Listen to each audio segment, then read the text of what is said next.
I swear to God, this week is trying to kick my ass. I almost said kiss my ass, but no, this week is trying to kick my ass, and I refuse. Hold on.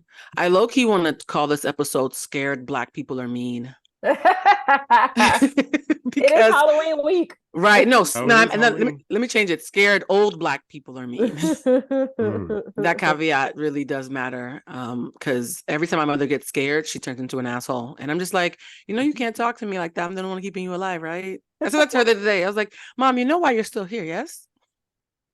All right. Let's see. All right, we have our sound check. You guys look great. Lulu, your skin is glowing. That ring light is right in your face, huh, honey? It is. Cheekbones, More cheeking. cheekbones. Right. So I want you guys to know this is the third episode of us being a trio. First episode, we forgot we needed headphones until we were logging in.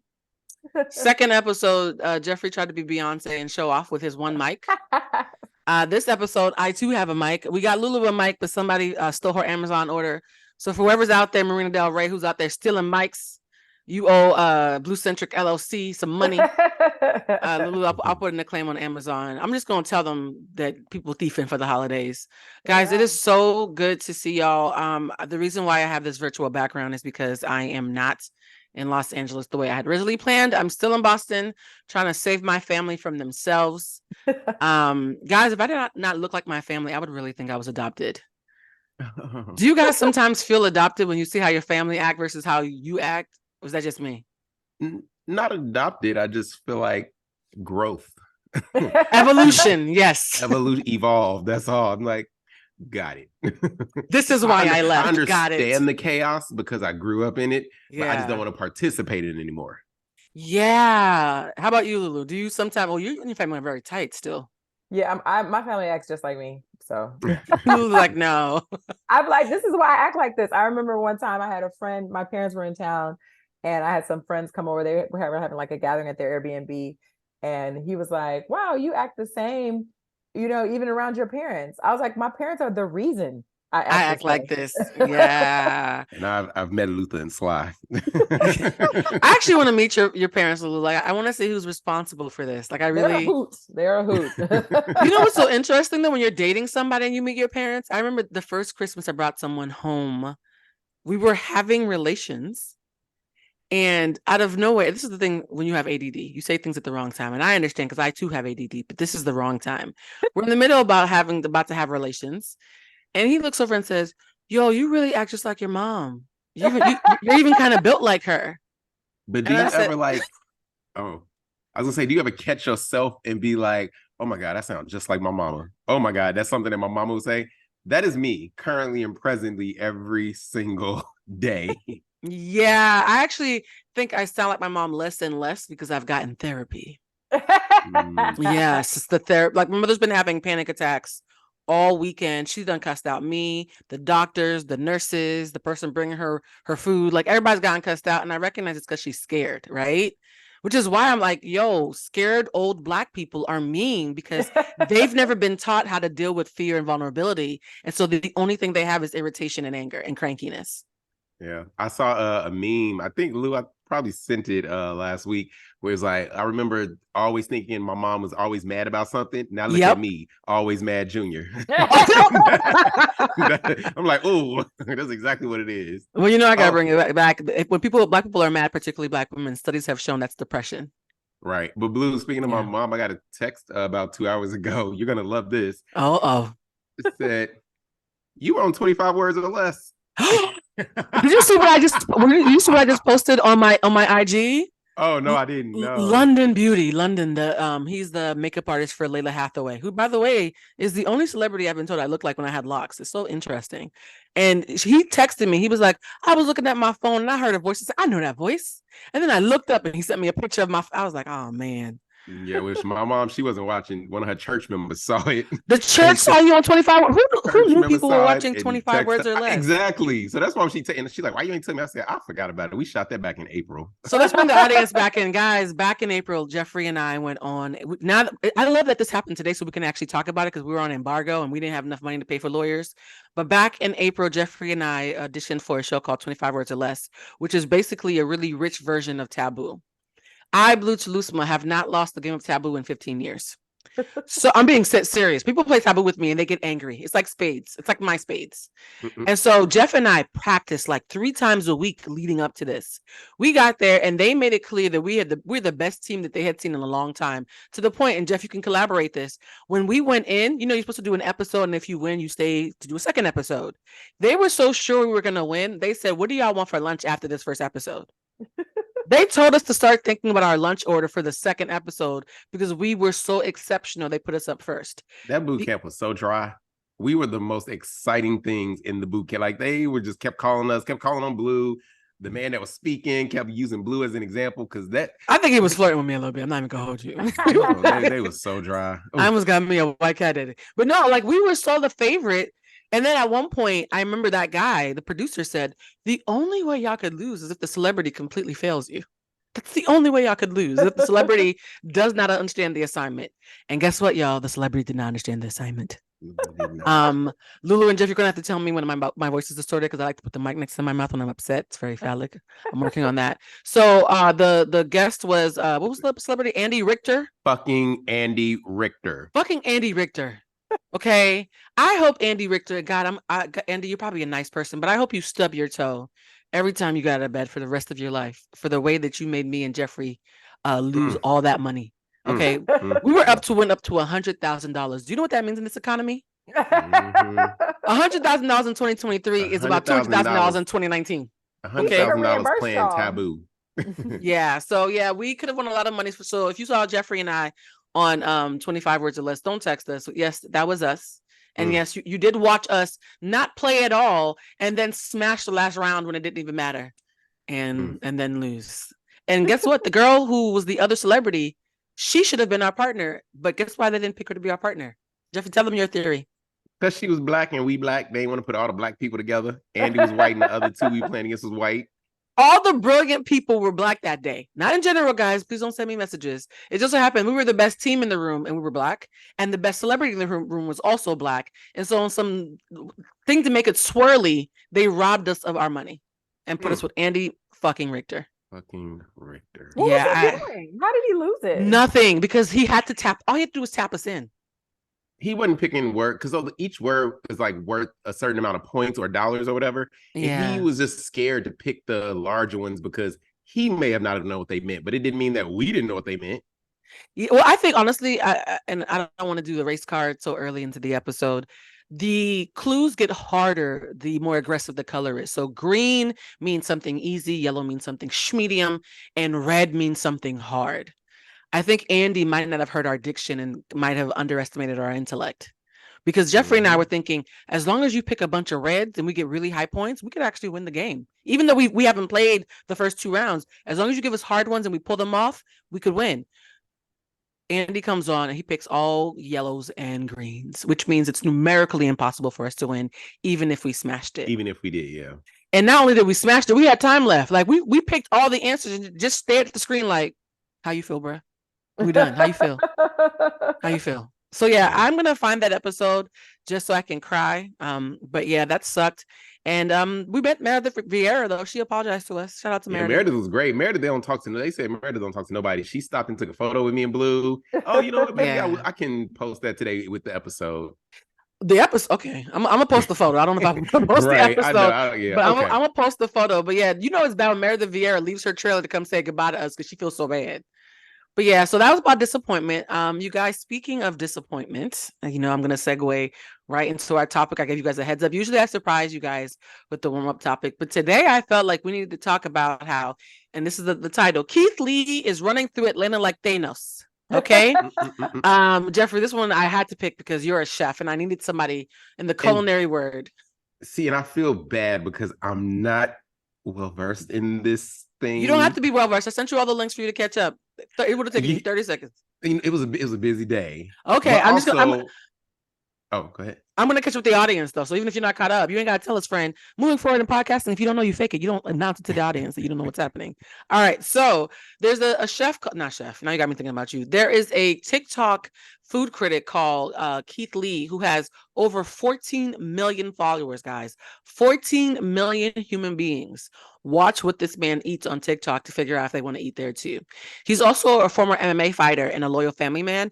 I feel like I have to point out that he does MMA because he is so mild-mannered. It's easy to take him for a punk until you watch a video of him beating somebody's ass. So anyways, Keith Lee has been doing a food tour. He's been doing a lot of reviews of different areas, and he was in Vegas previously, and 5 days ago, he landed in the ATL. And it has been complete chaos ever since. And before he could even talk about the food, guys, he accidentally exposed how bad customer service is in Atlanta, the shady way they do business, their crazy rules, their lack of organization, and how often they treat customers like trash unless they are a celebrity. So he was going to different places and filming them treating him like trash. Well, sorry, treating his family like trash. And then when they see him walk in and say, "Oh my God, it's Keith Lee," suddenly saying, "Your table will be ready in 5 minutes." And he was like, "No, no, no, no, no, no. My customers want a review of their experience, not my experience as a celebrity."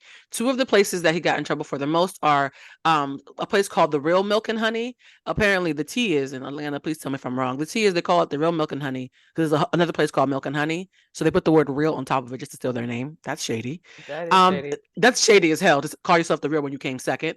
And the other place is a place you might know called Old Lady Gang.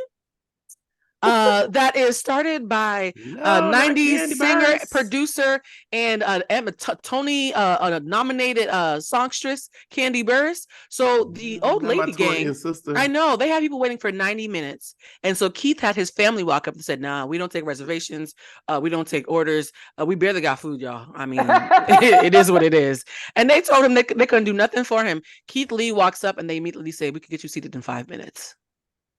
He said, "Now hold up, now you done told my wife and my mother-in-law that they had to wait 3 days and hope for a chicken wing to fall from the sky. So how would make that make sense?" And so after that review, everybody went crazy, and now there's a heated debate all over social media. Like everybody in the industry who's nowhere near Atlanta is talking about this. About, is Keith Lee doing the Lord's work, or is he denouncing and ruining Black businesses? Cardi B stepped in, by the way, and said that she always tells Offset that people in Atlanta, the restaurants, have the worst customer service, and that she backs Keith Lee because he's the first person to expose this problem.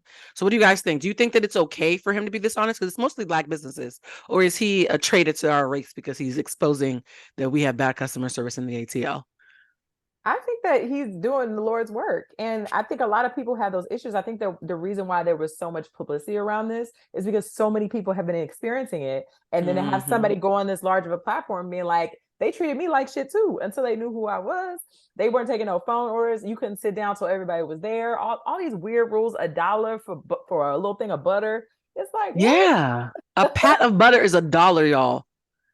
One place had that you can't split a check if you have a table of more than 5 people. And then the rule number 5 was like, we don't take tables more than 4 people. And we're like, which one is it, friend? Is it 4 or is it 5?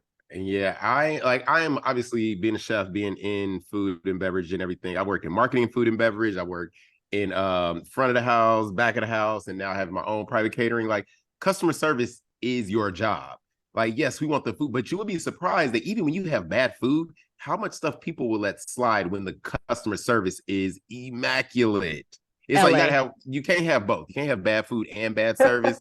Like, you want to always have good food, but it might be an off day or a bad recipe. But sometimes, hey, just keep the drinks flowing, smile at the customer. You know, it's just one of those things you have to do. Yeah, I honestly think it's interesting because as a Caribbean person, we always make this joke that if you walk into a Jamaican place or a Caribbean place and they're rude to you, the ruder they are, the better the food is. So that is a joke in my community. I do think, though, that the standards are different in America. And also, too, a lot of these places are celebrity obsessed. Because the thing that Cardi points out is, she says whenever she orders food in Atlanta, she tells her team, "Please name drop me so I can get my meal." Why do I have to be Cardi B to get my meal? Yeah. Because it will come, one, expeditiously, and two, it will look like the photos. You know, you ever go to a restaurant, order something, and you like, this thing, like her burger from McDonald's will look like the one on TV, not the actual flat ass patty that you get, smashed bun that you get when you go through the drive-through. Yeah, and you know who actually Keith Lee did a review on? Our friend Quay. Ludo, do you know Quay? I know Jeff and I know Quay. I don't think Blame so. it on Quay. Blame it on Quay. He plays Oh, TT with yes, the wig and the purple Mm-hmm. lipstick or whatever, pink I do lipstick or know whatever. him. Well, Mhm. apparently I went on Keith Lee's page and Quay had DM'd him saying, "Hey, how much does it cost for a review?" Because Keith Lee is popping. If he even eats a Yeah. Tic Tac, that flavor runs out, right? And so he told Keith Lee told him, "I don't take money." That's the thing that makes him so popular. He refuses to take money for any of the reviews. He uses his own cash. He tells the audience up front how much he paid so they can tell what the price point is, and he gives you his honest review. A part of me is wondering if Keith Lee is neurodivergent because his inability to lie feels very kindred to me. I'm like, oh, this man can't lie for nothing. It could be God himself. He'd be like, nah, Jesus, this bread is stale. So when he did a review of Quay sent him two sauces, a lemon pepper sauce and like a sweet sauce for pancakes. And he said he didn't like the lemon pepper sauce. He said, I'm gonna give it a 2 out of 10, but I also don't eat seafood. And so he called his homegirl who does like seafood and said, taste it, because I don't like the lemon pepper or seafood. And she's like, I give it a 9. So he was being fair. He was like, I'm not the key demo. So if you send me something and I'm not the key demo, I'm going to have somebody who usually likes it taste it for me so they can give their opinion. And so he gave him like a 7.8 for the sweet one and a 2 for the savory one, but his homegirl gave it a 9. So that's still good. And I love how fair that is, because now if you like lemon pepper, let me try Quay sauce, because I feel like somebody was telling me the truth. Do you guys think that that's why he's so popular? Because he's so willing to like hurt people's feelings and say this is trash without being mean? I don't know why he's so popular, because Friend is dry in the videos. That's my issue. Like I try, and not even from this for the show, but like just in the past, I've seen on his videos, I didn't make it through the first 10 seconds because that dry demeanor, I don't find it, because at first I was like, oh, it's a gimmick. But then I was like, oh, that's actually him. I can't watch that. So I don't watch his videos. I don't know his reviews. Even this Atlanta thing, I've been seeing his face as I scroll everywhere. I have not stopped and watched a single one of his reviews because I can't listen to that. It's like nails on a chalkboard for me. Sorry, Keith.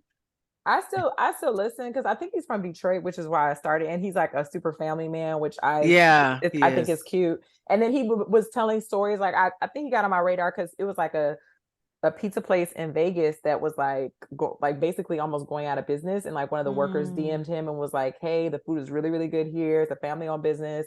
They just haven't been able to get, we don't have enough money for marketing, blah, blah, blah, blah. So he went over there, gave him a review, and it was like the next day the line is like out the door. So they pay their mortgage. Nice. Yeah, I was like, I think that's nice that he tries to help restaurants that are small and whatever. And he gave honest reviews of their food too. Like he'd be like, oh, I didn't really like them garlic knots. It's like, oh, but the pizza was good. And like, you know what I mean? Like he'll be just like that. I like that about him. Like I trust his opinion. And I actually posted on my IG a video of a guy who said, I actually think Keith Lee was full of crap, because how do you have that many food orgasms in one meal? And then he came to Atlanta, and everywhere he said it was good was somewhere that's actually good. And everywhere he said is bad is somewhere we talk shit about. And that's when I was like, oh, wow, he's the real deal. There's also a lady, a Jamaican spot, shout out, the one place in Atlanta that I know that did not get dragged by Keith Lee, because half of Atlanta's restaurant business is literally sharding themselves right now over Keith Lee being in town. Like they want him to leave. I think Atlanta restaurant owners want to buy him a ticket back to wherever he came from. And there's one Jamaican spot, she was so nice to him because she stayed open an extra hour because his sister wanted to like get food for their kids near Six Flags where the restaurant was. Didn't know it was Keith Lee's family. He walks in at 11:52. And the restaurant's still open. And he's like, you waited a whole hour to feed my family, not even knowing that I was a celebrity. And he's like, how much do you usually make? Did you make tonight? And she ended up making $2,800, and he doubled it. Like he matched her whole day's earnings. And then her homegirl was there praying over her, like, girl, you've been praying for this. Turns out that girl who he happened to walk into her restaurant, she had been DMing him for a year. He never saw it. Oh, wow. And Ryan, her friend was like, God brought him in here. He didn't even read your email. God brought him in here. So I think those moments of him being a good person and being so honest make up for his dry personality. Yeah, I think it might be neurodivergence. I see he's really popular. Again, I'm not saying anything bad about it. For me, I will start tapping in more. I'm mad he doesn't eat seafood, because I would definitely send over a seafood mac and cheese. Oh, let me tell you, Jeffrey, talking about Keith Lee, you better talk nice, because if he ever came to one of your events and ate your food in the video, me and Lulu would never see you again. Oh my God. Keith, come on. Is it a seafood allergy, or you just don't like seafood? I'm Jeffrey, sure he's you make other things, videos. friend. Why are you stuck on seafood? You make other things. Because, baby, let me tell you, I cannot cook anything for anybody without the seafood mac and cheese being on the menu. For 14 million TikTok views, you might want to figure that out. You might want to figure it out, right? Speaking of figuring it out, when you guys get cold, do your nipples get hard? There's a reason I'm asking. I'm not being inappropriate. Don't call HR. I am HR, but don't call me about myself. Does that happen to you guys? Not me, but no. Yes. Okay, well, I've always wondered about girls who seem proud of it. Well, apparently there's a market there because Kim Kardashian has now come out with her nipple bra. You guys see that? I saw that. Yes. I She saw, now yeah. she now has a bra where the nipples are always hard. And my first question is why? Why? Because men think it's sexy. So, Are men the only people seeing you that day? I mean, Some women think it's sexy. right? Oh. Yeah. Right. Touche. As a pansexual, I've dropped the ball on that. I mean, So- maybe that's like is that the female version of guys in gray sweatpants? No, like, it's not. Is it women in No. nipples is poking through? There's nothing like gray sweatpants. There's Because you are looking at the peen, you're not looking at women's nipples. That's not what turns you on. Baby, what is my orientation? Read the room. I ain't never heard you say you've been turned on by some nipples though. Well, yes, but I still engage with that demographic, friend. And that's what I don't. Is that something that would turn you on though? No. See, outside? So We yeah, outside with my friends? See, so you wouldn't pay attention to that versus gray sweatpants. That might catch your eye. I mean, I have eyes, so yes, it would. Question: how would you feel if I, with my tickle bitty, showed up in a Kim Kardashian hard nipple bra? I'd like it. Are you serious? Okay, but the post that I saw on wrong with social, your friend. the post that I saw on social, it was the bra that had the nipple, obviously the nipples like showing. So when you put pokes clothes, to the shirt. But no, when you put clothes and layers on, I'm sure you'll see something. But is it as visually exposed as it is just in the bra?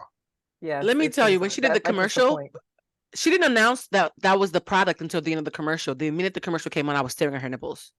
And at the end, when she said, introducing the new nipple bra, I was like, okay, so it's not me. This is on purpose. Listen, Kim got Skims for nipples. She got Skims for men. She got Skims for the NBA now. Listen, everybody's wearing Skims. I don't even know at first I thought Skims was just shapewear. I had no idea it's a whole line of everything. By the women, Skims, Kim Kardashian is the face of Skims. Skims is actually operated by a Black woman. So let's just shout out that fact that it's a black woman behind Good American and Skims, the only two Kardashian products that I've ever seen to have longevity and great reviews across the board. Just want to shout that out. Well, I think they know that the magic is in us, and so they're like, let's start hiring Black women instead of stealing from them. Right. Well, instead of just becoming Black women caricatures, we could actually use them in business. Exactly. Like we can make them rich. And so the Black women who are behind Skims and Good American, actually, I think it's the same Black woman. We need to find her name. Can one of y'all Google that? Because I got too many notes in front of me. But it's the same Black woman behind Skims and Good American.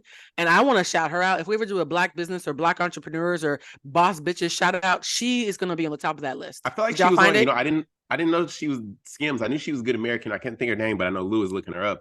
But she was actually, I want to say last year or the year before, she was on like the season premiere of Shark Tank. They had her on. Oh, wow. Yeah, she was one of the sharks, and she, was listening to other entrepreneurs promote their business or try to get a deal for their business. But specifically, I remember because they said that she was the creator or brains behind Good American. And that's dope. At first, all I knew that to be Chloe's brand, but she, explained the whole thing. Yeah, working with Kardashians, all that. So it was like, oh, I always knew a Black woman was behind Good American, but now I'm also learning she's with Skims. Yeah, Emma Grede is her name. Emma Grede? Yeah. Like money? Like her last name is spelled Grede. Oh, Gred. Okay. I thought you meant like Greed. I was like, well, that's a great stage name. What the hell? I love that for her. Emma Grede, I love that. I was a ghostwriter once, and this is a whole curriculum being taught all over America and Puerto Rico with somebody else's name on it. I'm still salty. So Emma, clearly that Kardashian check stopped you from being salty because I'm in my feelings about it. Could you guys ever do that? Because I know my answer is no. Could you ever be the mastermind of something and then have somebody's entire name all over it and not yours? Absolutely. Am I getting my check? Yeah. Well, here's the thing. For the money, the little bit of money I got from the Boston public school system, no. But for the amount of money the Kardashians are giving her, yeah, probably. You're right. Yeah. I'm all about working smarter, not harder. Because Emma would have to be coming up with marketing campaigns around her last name being Greed, like you said, to make it fun and funny and working twice as hard, versus Kardashian is a built-in brand label, whatever you want to call it. Here you go. Can I just be honest? Contract is right. Here you go. It wouldn't be, you're being nice saying twice as hard. It'd probably be 100 times as hard. No, I'm being serious. As somebody who has gone viral several times over the last decade over the Kardashians, I have talked to people who are running for president. I've written in motorcades with Michelle Obama. I have literally talked to attorney generals. I've done exposés. I've broken stories. Nothing in my entire life has ever got me more hits than talking about the Kardashians. Well, I will say, Emma. It actually messes with me a little bit. Emma, it would be harder, but Lou, you just looked up Emma. Emma, she could almost pass. So that's why I say twice as hard instead of 10 times as hard. Because she might have still got a foot in that dough. That's still, I'm telling you, the Kardashians supersede all of that. There's something about them that is, I think Kim said that she wanted to be the most famous person in the world. And I hate to admit it, but love her or hate her, old girl might have accomplished her goal. She is, yeah. Like it's like her and Beyonce and Taylor, what's her name? Swift. Yeah, that lady. Yeah, you guys know I'm not a Swiftie. I'll never be a Swiftie. Get used to this slander. Actually, that wasn't slander. That was just me just keeping it cute. I'm still watching her and Travis. What's his name? At the football games. I've never prayed for a celebrity couple to break up because I mind my business as a hobby. But whatever this publicity stunt of them is, I'm tired of it. You don't think they're really together for real? I think that the marketing around this, even if it started off real, it's no longer real.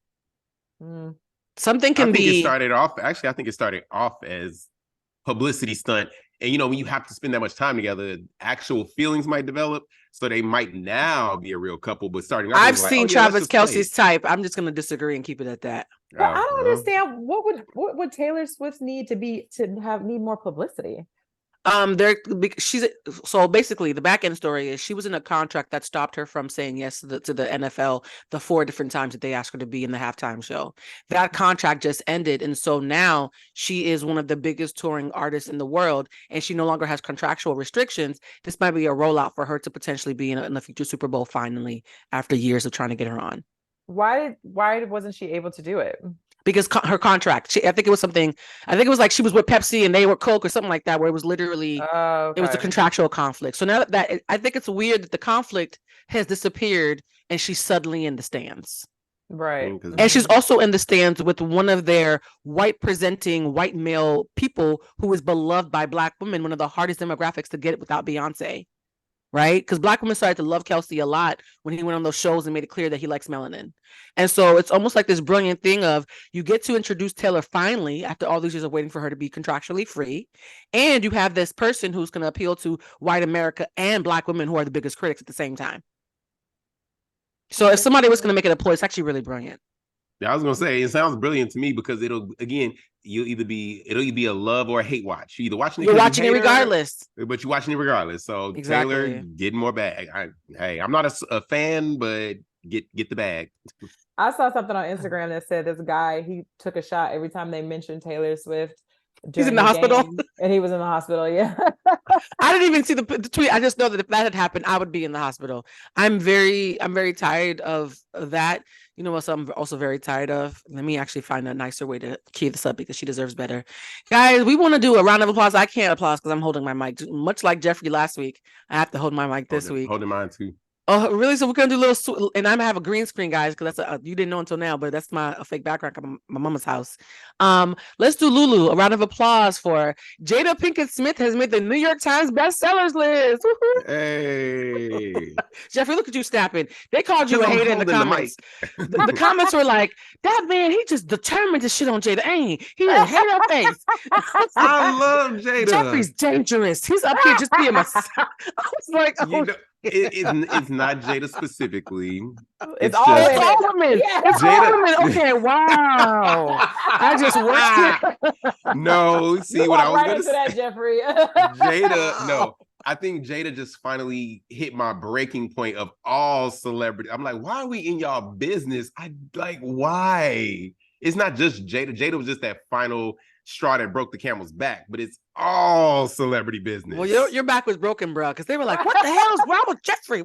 Yeah, so apologies to Mrs. Pinkett Smith. It is not, I have nothing against you, Jada. I really do love you. It just, I don't want to be in nobody's business. You love her now. You said last week she wasn't famous if she wasn't married to Will Smith. Oh, I stand by that. Without Will Smith, Jada would be an actress. She would be A-list. No, she would be A-list in our Black community, but not, I don't think, in a crossover full, She'd be black famous only. What Marlo say? She ain't worldwide. Oh, and how accurate was Marlo when she said that, friend? That's a great analogy due to the accuracy. All right. He's like, damn it. Okay, well, Jada is now number 3 on the New York Times bestseller list as of the day of this broadcast. She might be number 1 by the time this airs tomorrow. And Will Smith has come forward to say that he fully supports her still. And shout out to my homegirl, my Haitian sis, Jessie Wu. Jessie Wu was invited to an event in Atlanta where Jada was speaking. Jessie was closer to Jada than this mic is to my mouth. And with the camera up to Jada's nostrils, Jessie Wu caught Jada saying, Will and I were separated until Oscar night. And then all the women in the audience started clapping because for all the people saying Jada was ungrateful and didn't appreciate what he did, she said, the media is lying. I was very grateful. That's how he got me back. So how would you feel if someone was dishonoring you? Because this is the question that's brought to mind. How would you feel if someone was dishonoring you and your partner didn't stand up for you? I'm not saying they gotta go around smacking people and cussing folks out, but how would you have felt if someone was clowning you to your face and your partner is right there and they're not saying anything? Would that be a deal breaker for you? My answer is yes, it would. I'm not even gonna wait on y'all. If you don't have my back, you don't gotta smack nobody. But if people can talk crazy about me in your presence and you don't feel no kind of agitated, we don't go together no more. I'm gonna play the politics game. Oh, here we go. More comments for Jeffrey. If we're at the Oscars, no, sit your ass down and cuss him out when the show is over. And I intentionally said not smacking people at the no. I didn't say slap. I said cuss him out later. But you know what? We are at the Oscars. This is your job. This is what has our family where we are. Listen. So I'm going to go back to the question, Jeffrey. In real life, not the Oscars, in real life, how would you feel if your partner did not defend you while somebody was talking to you crazy? It depends. Did I do it? What I'm being accused of? Oh, that's true. Jeffrey has guilty grace. He has to give you grace because he's probably going to do it too. He does have guilty grace. Damn, Jeffrey, we need to work on your moral standing. Listen, if it's true, I did it. Damn. We all have that one friend who we laugh because he's a scammer. Yes. But you know what I will say though, also I think that it is something of the male-female dynamic. Obviously with a woman, yes, you want to make sure your woman feels protected. That's one of the things. You want to protect your woman in all ways, physically, emotionally, everything. So I absolutely agree. But it could be different with a man that's my equal in size, and I can take care of myself. So have you been to DC? The gays will spider monkey you if you look at their man funny. Are you serious? Oh my god! Okay, that bark is much bigger than the bite. But it's a bark though. That's the thing. It doesn't have to be a bite. If you are barking and you don't hit nobody, I don't need you to be violent. Say something though. Don't be complacent. And I feel like the boys that I know, you look at their man funny, and they don't care how big he is. They'll climb up your back and cuss you out. How about you, Lulu? How would you feel if your big old tall handsome man was just staring at somebody smiling while you're getting cussed out? No, I definitely want him to slap him. And also wait. He's from Detroit. Oh, right, okay. Wait a minute. Jeffrey was being politics. Like, no, it's the Oscars. You have to show some cool. She's like, no, smack that man. Smack him with crack the mouth. And my thing is also, and I said this when this happened in real time, Will Smith, Jeff and I have talked about this. I think a lot of times people just ain't used to being smacked in the mouth. And you say some shit, you can possibly be smacked in the mouth. Yeah. And so I think that, with Black people, they're all like, oh, you shouldn't have done it in front of white people. Fuck them white people. Fuck them. Like, if you was talking shit about my wife and I already told you to be quiet, I'm smacking you. And I know it's a place of business. He shouldn't have had his hands behind his back. He was walking up there. He told you to stop. So, yeah. Especially if you and I already have beef since the 80s. And you tried to holler at my wife when you heard a rumor that she and I were having problems and asked her out on a date while she was still my wife. And you clowned her in 2016 already while in front of all of our coworkers. Like, to me, I'm not a violent person. I give too much grace sometimes. But if you play in my face that many times, at what point do you think you're not going to get slapped, though? Yeah. I'm not condoning violence, but at what point is it too much for anybody to deal with? Sometimes people just need to be smacked and they need to remember. Even when Chris Rock did his little, thing where he was talking about it, he still was just talking about Jada. He didn't even say anything about Will because he probably didn't want to get smacked again. But it's just like, you're still dragging Jada, and she wasn't even the one who smacked your ass. But she's the one who broke his heart. And you know what's that's worse than getting smacked, getting your heart broken. Mike Tyson had a famous saying: "Everybody has a game plan until they get punched in the face." Yeah. Yeah. Everybody got a plan until they get punched in the face. Would you guys speak up if it was your partner? Absolutely. Yeah. Jeffrey. Well, I'm nervous for Jeffrey's answer, child. I'm very confrontational though, so like, it's not because I love you, it's because I have anger management issues. Again, it depends on. Is it like me? It's a lot of variables. It's a lot of variables because that's too much. That's the answer. That's the answer. Listen, no. You want some funny shit, friend? Is it being said and my partner did not hear it, did not see it, so I'm stepping in? Again, can my partner defend themselves? Like, what is the? Because listen, I'm sorry, I'm not fighting. I'm too grown to be fighting. Who said you had to fight? I said react. You could just use your mouth. Oh, okay, words yes. I'm sorry. I guess I'm thinking too far. I'm thinking like physical. Like, words. Oh, sure, we got bills, friend. I got a family that's okay, yeah. Because I'm just like, I'm not fighting nobody. I'm sorry. It's just. But you're not. Well, honestly, I've had people say, "Blue, I wish you had just hit him," because what you said was like he's not going to recover from that. I've had people say that it would have been preferable had I hit them. So I honestly feel like, and I'm being sincere. People who feel too comfortable talking shit about me around you, and I find out, we're going to have a problem, I'm going to create distance. Right? Because it has to be a thing of, if we're cool and they're saying shit that's fucked up and unfair, you sitting there for too long, you become complacent at a certain point. And that's not even romance being added into it. You know what I mean? And also, too, there's a way to vent about somebody without lying on them. We all know if we have a friend that's loud and somebody complains, can you believe that loud ass bitch? We're like, well, that's my friend, but she can't be loud, right? But if someone is like, slandering someone's character in a way that you know is not true or fair. Oh yeah, I'm gonna step in. I'm like, yeah, that's my friend. You know what I mean? Again, if I know that shit to be true, I'm just gonna be like, don't talk about them because they can't defend themselves. Exactly. They're not here. If I know that shit is true. Now, if I know it's a blatant lie, then that's when I'm gonna go to bat. Yeah, I think for me, one of my toxic traits is I know a lot more dirt on people than I ever feel the need to share. I think maybe it's a journalistic thing where I'm just used to having a certain level of decorum. Like Lou, you and Jeff, there's somebody that I complained to y'all about. The way I complained was a 2. There are things that have happened. Some of them are illegal. That are a 10. Never mentioned when I was venting about this person, right? Because I was like, I'm gonna just keep it localized, right? So for me, I just feel like when you are upset with someone, there's a way to vent without taking it all the way to the skeletons in the closet and people having to make calls to the FBI. And so if I'm dating someone and they don't defend me, you don't like me enough if you don't get upset when people talk shit about me. I agree completely. And there's also a meme that my good old co-host Jason Lee posted where someone said, if we go on a first date and you are not thinking about me and blushing and getting excited when I call you afterwards, you don't like me enough. I don't want a second date. Do we agree with that statement, guys?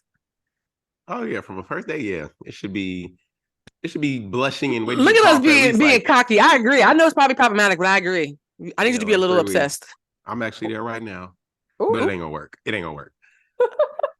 Well, we're back to this week's episode of Jeff Doesn't Believe in Love. And in this segment, it ain't I don't believe in love. It's just I had a whole honey, the people have spoken. You're jaded. The comments. I had a whole fairy tale. I've built out a love story in 45 minutes, but in all of an hour, it got crushed. Oh, wow. I want you to like talk to your God and process how much of that you want to share for when we circle back. Lulu, because we are going to circle back. I want to hear the tea on that. How about you? Do you need them to be a little obsessed after the first date and have butterflies? Completely. Like, I need you to be like, think I'm the one, like Neo. Like, that's what you need. We're toxic trios. I thought you guys were going to be like, no, Blue, love is just a chemical reaction. It's not that. Okay, I'm happy that we're all of one accord. Yeah, I mean, what's the point? Right? Like, it's not fun at that point if you're not feeling a little obsessed at the beginning. Oh, yeah. You're supposed to be feeling like, I just want to see you. I can't stop thinking about you. Like, what we planning little mini dates and daytime dates and all that other stuff in your head. Yeah, it's supposed to be like that. Yeah. Do you guys believe that friend crushes are a thing? Yes. What you mean? Well, I realized the thing you just described as you were talking about people spending time with you, getting excited and already thinking about what comes next and whatever. A lot of people who want to be my friend do that. Like, we'll hang out one time and they're like, oh, immediately start DMing me like, oh, the next time I've already found these 3 other restaurants that I want us to try. And I'm like, I think people have friend crushes on me a lot. What's wrong with that? No, friend crushes on me a lot too. Yeah, and it was just like, and I actually remember, and It's so funny. You can tell who I like back because I let them around me without knowing what's happening. I'd be confused a lot, guys. I know people think I'm wise, but in my real life, that's when me being a little autistic comes through because my social cues over the head. And I remember one time I was hanging out with Lulu and we were having so much fun. And when she was about to leave, it was like 2 o'clock in the morning. She had sobered up. I had not because Lulu can hold alcohol better than I can. And the Galaxy lights are on, and we had been laughing about something stupid for like 3 hours. Jeffrey, you've been to my house. You know what it's like. I put on Galaxy lights and get y'all high, and we have a great time. And as she's leaving, I was like, Lulu, you keep coming over here on Wednesdays. Why? And she was like, because I'm trying to be your friend. And I was like, oh my God, we're friends. Bitch, I'm making friends. Oh my God, this was so... We're making friends. Like, and I was so excited. Like, oh my God, we are. And then I started DMing her like, hey friend, what you doing next week? Oh my God. I'm such a goober, guys. People don't realize how innocent I really am when I'm not talking about politics. And so I'm awkward about making friends like that, like having friendships. And so when I realize somebody has a friendship crush on me, I'm like, oh my God, this is so cute, but it's not sexual. Do you guys think we give enough credence to platonic love instead of just romantic love all the time? I do. Like, I love my friends. I'm one of those. I've never been one of those people that the no new friends. I keep my circle small. I love meeting people, but specifically good people. Like, oh my God, I just love having community around me and just meeting new people and friends that are just like open, honest, and just upfront, you know? We're both Gemini rising. That's one of the things I like about you is because there's an openness that I have that people are like, nah, bitch, we too old for that. And that you still have it. So I'm excited. And then Lulu's like, yay, friendship. So yeah, that explains why you and I get along so well because I met Lulu through you and immediately felt comfortable being her friend. Because I know that you love the way that I do. How about you, Lulu? What do you think about friends and platonic relationships? Do you think we need to give them more airtime or do you think, nah, my man? No, I think that it is something that people don't talk about as much. And I was actually having a conversation with one of my homegirls because we were talking about like she's dating this guy who has like a lot of things that she likes, but there's just like a couple things she doesn't. And I was like, but you could just get that from friends. Like maybe he don't like to watch Housewives, but you could watch it with Jeff. Like, so like a whole marathon. Pick a city. You get like different things from different people. And so I don't think that you could find everything in one partner, whether that's a boyfriend or a friendship either, because I have specific friends for specific things. So like literally me and Lutasha, I would literally go to Lutasha's house when she lived in Koreatown. I would just the floor or the sofa, it don't matter. I randomly like laying on the floor, a good floor with a nice carpet though, not like hardwood floor, but like a good carpet. And Lou had a good carpet. We just lay there and put Chopped on and just the episodes just go. And we would just be laying there, like just doing nothing, watching Chopped, talking shit, like we are Michelin star chefs ourselves. Right, like that crudité palette doesn't look right. It's not fresh. This is also before we start cooking. Like, look, he tried to make a risotto. It ain't gonna happen. Like, why are you gonna do lentils again? He only got 10 minutes. Let me tell you, I've been banned from using the term amuse-bouche anymore because I watch too much Top Chef. They're like, if you talk French one more time, it's fries, okay? It's not an amuse-bouche. It's a small order of fries. I remember there was an episode where Jeff and I watched that. And Lulu, I watched this with you? The the Popeyes chicken review when Popeyes first got to the UK. And Victor, this really chocolate handsome UK comedian influencer, he did a review of Popeyes that was so... than Keith Lee. Jeffrey, do you want this man to help you or not? Do you want Keith Lee to help you or not? You see that? You just fumbled the back, friend. But no, it's part of my plan because I'm talking shit. That's what he really gonna come try my food. So he can come try your seafood. That's fine. So this is a guy named Victor, and the UK population had never had Popeyes, but because of Beyonce, they were waiting on it. He made Popeyes look so sexually good. Jeffrey and I ordered $50 worth of food in the middle of the episode, and we destroyed that chicken. And then the next day he said, guess why I'm ordering Popeyes again? Because that damn video is still in my soul. It was truly like, I'm sorry, Keith Lee don't sell me on wanting to try a restaurant. That video we saw, Victor, it made literally, I think I ate Popeyes 2 more days after that. Like I did too. I had a whole, like my face was getting greasy. Like Popeyes had me in a chokehold because of Victor's video. At one point, he took the skin off the extra crispy and wrapped it around some fries. Made a skin wrap. He made a whole skin wrap. And mind you, okay, Jeffrey, to be fair, the edible and the Galaxy lights were also in effect. I'm seeing a pattern here when people come up my house. Still, no, because Blue, then I played that video for somebody else. I played it for Charles. Y'all both know Charles. And then we ordered Popeyes. Yes, we ordered Popeyes. Like, listen, Look, Victor he did his deserves a job. raise. Like, he's an influencer. We were influenced. Okay. What's his name? Victor, Viktor. We're gonna find him. You know what? We're gonna probably tag him in the description of this episode because I love Victor. Victor is very chocolate in a sexual way. Like, his skin is poreless. Imagine unblemished chocolate. He now has a modeling contract, Jeff. I forgot to tell you. Think Little Kim on Ebony magazine cover for the 50 years of hip hop. Wait, what? No Wait a pores. minute. Oh, no No pores. pores. I'm like, she wasn't chocolate. Little Kim would No, burn your house no down pores. if she Filter thought that you were down. calling her chocolate. You meant no pores. Oh. Okay. Little Kim has made chocolate since 94. No, Mm. Victor is handsome and charming and hilarious. And he now has a modeling contract and is an international superstar. But for Jeff and I, it started off with him at Popeyes. You know what? The thing about Victor and influencers who are used like that is that they're using their platforms, right? Because we talk about platform and how we have a responsibility.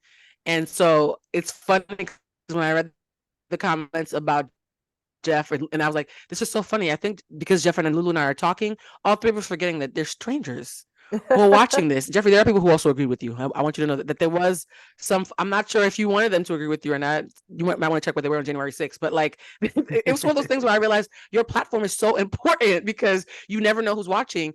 And one person who got in trouble for using their platform incorrectly, love that segue, DJ Envy. Have you guys heard this story? I'm going to cue it. If you haven't, I'm going to cue it up for the audience. But have you heard about what's happening with DJ Envy? No, what happened? Well, DJ Envy is the Breakfast Club co-host along with Charlamagne. We know that Charlamagne, DJ Envy, and Angela Yee were hosts for many, many years when Super Viral had become a household name. And Angela left and they've been auditioning different people. In the interim of all those moving pieces, DJ Envy has this guy he's done business with, and this guy is a real estate mogul, and so he's been coming on his show saying, yo, DJ Envy made millions working with me, you should work with me, X, Y, and Z. Well, this man is now being indicted for doing a Ponzi scheme. I'm sorry, I'm laughing because of Lulu State. The feds are involved. DJ Envy is in several civil suits. DJ Envy's not even a real estate agent, but on behalf of people, Envy and British. Like, why do y'all do crime when y'all in the public eye? DJ and by the way, the Hot 90, what is it? What is the not Hot 97? Hot 107? Hot something. Sorry, New York. Yeah. We apologize. We live in LA. The station is now, I think the feds came to like take their files. So because Lord have mercy. When Popo come to your job to pick up the correspondences and the emails. Don't do crime when you are a public figure. But here's the thing though. They're saying that DJ Envy's biggest crime was not vetting him. DJ Envy is claiming that he was just shouting out his boy and doing business with him, but didn't know that his boy was a crook. So the question is whether you were part of the scam or not, wink, wink, because Envy, that's a hell of a story. Whether you're part of the scam or not, are you responsible when you bring your home? Like, imagine I said, oh my God, Jeffrey's seafood mac and cheese is amazing. And then Jeffrey, you start shipping it out like pink sauce and people get sick. Should I be held culpable for that? Because they would have never bought your mac and cheese if they didn't trust me first. Yeah, no, if you honestly had my seafood mac and cheese and it actually isn't, which it is amazing. But you know, you gave your honest review about it being amazing, but you don't know I'm in here using expired milk. Right. You know, imitation crab and shit. Yeah. Yeah, then that's very different because maybe for you, like Cardi B calling into the restaurant, I use premium crab and premium shrimp. However, for these Gen Pop people, we use it. What's about to expire, y'all? Let's throw it in there. Like that's what we're doing. I'm gonna look up DJ Envy. How much? I think it was like $400 million, guys. Sheesh. So this was real estate or what? Yeah, it was real estate scam. He was basically doing a Ponzi scheme where the 12 different people were buying into the same house and didn't realize it. I ignored it. I saw something about him talking about because he only takes like real estate or some advice from like Fabulous, right? Didn't he say something like that? Yeah. So I didn't pay. I just heard that part, and I immediately thought it was stupid, which is why I kept going.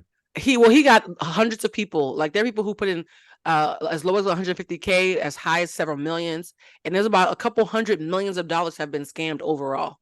And when the police went looking through, the young man, maybe you want to look at, I'm scared that I'm going to lose the page that I'm on, but the guy who is doing the scam with him, actually I have it right here. He is a plus size gentleman. We don't body shame on the show. Some people say because he's small and built like they say he's built like a penguin, guys. I don't want to body shame. I'm just reading a quote. His name is Caesar. And because Caesar's shaped like a penguin, they were making fun of the fact that when they were looking over what he used the embezzled funds for, it was like Jack in the Box, Chuck E. Cheese, Domino's, In-N-Out Burger.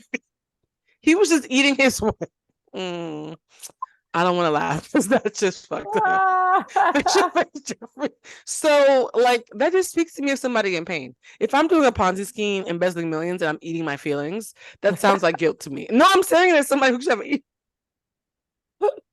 We're going to hell. Don't do crime. Like Jeffrey, you cannot keep saying don't do crime. We get it. If you don't do the crime, if you can't do the time. Jeffrey, we've all done crimes. Everybody on this fucking life has done a crime, okay? He probably did. He might not have known that it was what has a jail penalty versus a slap. That's hilarious. I feel like we've all broken the law in each other's presence, but go ahead, friend. I feel like he probably didn't know initially that it was a Ponzi scheme, or else he wouldn't be on national radio broadcasting it. But they got away with it for a long time. People are bold and stupid sometimes. People get greed. It's back. Hey, it's greed. It's literally greed. Like, you get away with something. British. I'm sorry, because that's the latest thing I saw. British from Basketball. Tell people who she is. Bring up the audience on who British is so they can get caught up. British. I can't think of her last name, but she's a former basketball wife, cast member. And she was, I know when the last time I watched the show was like 2 years ago, but that's when the charges were happening and she was going to court for it. What were the charges? All kind of like fraud and embezzling funds, fake checks, loans, embezzlement. Yeah. But then come to find out, she had gotten, I don't know, like hit or some sort of a warning a while ago. Oh, I saw that. You guys, there's a reality show from one of the Wives franchises. Her name is British, and she's about 33 years old from what I remember. She was doing like she filed like 9 PPP loans and 2 of them went through. She was doing embezzling. She was depositing other people's checks and doing wire fraud. And they actually talked to her in 2016 and interviewed her. The FBI interviewed her in 2016 and sis kept going. Like, the minute the FBI says my name out loud in the hallway, I'm going back to Haiti. Okay, for all intent and purposes, that first time you got away with it. That was your warning. You got away with it. FBI. But you gonna keep doing it. It's greed. It's because you got away with it, and you're like, okay, well, I'm gonna try to do it better. Secrets always come out. I don't care what it is. They always have a way of coming out. You might get away with it for 20, 25 years. But guess what? Now Bill Cosby is 80 plus years old and in jail. What's the white producer Harvey Weinstein? Yep. Getting away with all of it now. And like, it always catches up. And now British, even if you die, even if you're dead, we didn't find that Gandhi was a racist pig until he was dead. Now when people say be as nice as Gandhi, no. Gandhi hated black people, guys. By the way, PSA. Gandhi hated black people. Please look it up. Yes, how did they find that out? Gandhi? Yeah. Oh, a quick history lesson, sis Lulu, because you guys are always looking for a reason to nerd out. Well, Mahatma Gandhi was known for his peaceful efforts for Indian people. Back then, we didn't have the nuance of understanding that blacks and Indians and everybody else is not interchangeable, right? So they're like, oh, he was nice to the Indians. He must have been nice to everybody. Lies. Gandhi actually went to South Africa. Native Americans. Yeah. No, actual people from India. Oh. Jesus Christ, Gandhi is not Native American. Jeffrey, now you're gonna be the problematic bimbo. Do you see? You're gonna be the problematic bimbo. Jeffrey doesn't know geography. He doesn't know. He thinks literally all I heard was you say Indian, and I'm like, wait a minute, we can't say that no more. And Gandhi, yes, like actual India. So Gandhi was Indian, and he was known as being an Indian peacemaker. When he went to South Africa, when black people hear Gandhi went to South Africa, they're like, this man with peace must have been meeting with Mandela because he's black, and you know. No, what actually happened is there was a caste system in South Africa, called apartheid. Gandhi was telling the government, hey, I know it's the whites versus the blacks, and anybody who looks black is considered black. But check it though, Indians, we actually have Aryan blood. So could you please consider us white so we can get together against the savage, raw black people? And he used other words like monkey. So he was literally trying to do an Aryan nation collaboration with the apartheid folks on the white side in South Africa, so that Indian people, despite being dark skinned, would be considered white and Aryan, and they could cohort with white folks against black people in Africa. Gandhi hated black people so much that he made it his job to try to make them have even less rights than they already had, while saying that Indians are white. I know Indians my color, so that's awkward. So yeah, that's how we got derailed. But I need you guys to know, please stop quoting Gandhi for peace. Whoever his publicist is needs a Nobel Peace Prize, because how did you get a hateful person to suddenly be known for love when he was not known for liking? Marketing. Back to marketing. So that's all you need is good marketing.